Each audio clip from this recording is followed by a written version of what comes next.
If someone came up to me and said, should I take the trauma training? I'd be like, definitely, like I would take it, because you're gonna learn so much about it. The class gave me so many more ideas and so many more ways to look at trauma. You gotta be sensitive when it comes to trauma, because something could have happened, like a divorce or like moving from a different state or even moving to another house. I love what I do. I love when I see a child learning their letters or trying to write their name. It's like I was a part of that, so it makes me feel like I'm doing a special thing for them, helping them out. Adverse childhood experiences is a term came from a study that was done with the CDC and Kaiser Permanente. It refers to a category of 10 different events that can occur during childhood that have an adverse effect on our development and our health. Changes in the growth hormones can alter actually the physical and chemical makeup of the brain. How we overcome these adverse effects is by building resiliency. And we build resiliency through learning that there are ways we can keep ourselves safe so that we are able to be healthier and we're able to help our families be healthier. And what we're doing is changing a conversation from what's wrong with you to what's happened to you, which helps people to be able to learn to trust, to think, and to become more resilient.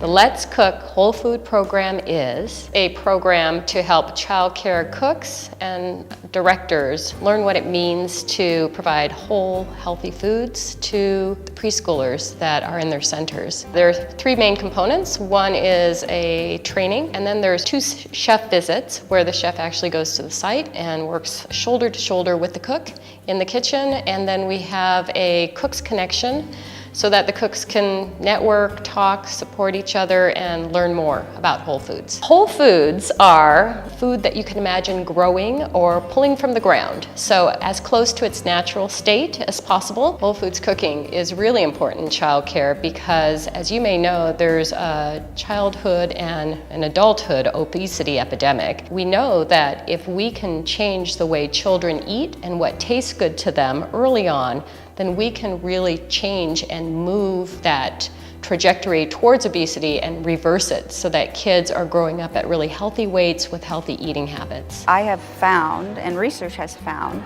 that exercise incorporated with reading and math actually increases the dopamine in the brain, and that chemical is responsible for memory.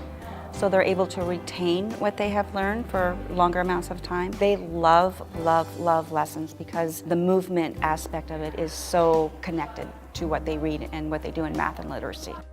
We need to be active. We need to get that oxygen to the brain so that we can think clearly and remember things better. So to empower and to engage the kids in that type of mentality, if we can see that continue through the years through this type of program, I think we would see children being excited about what they're learning. 85210 is a local health campaign. We encourage everybody to incorporate the 5 numbers into their life and practice them every day. So the numbers stand for 8 hours of sleep, 5 fruits and vegetables, 2 hours or less of recreational screen time, 1 hour or more of physical activity, and 0 sugary drinks. Our overarching goal of 85210 is to have clear and consistent messaging no matter where you are. So you would see the 5 numbers and understand what they mean. We're incorporating 85210 into child care centers by providing staff and parents with toolkits. That's one of our biggest resources with our 85210 campaign is the use of toolkits. If you're a child care provider, you could have it at your center. It's just a book of resources for you, whoever you are, to encourage people around you to be healthy.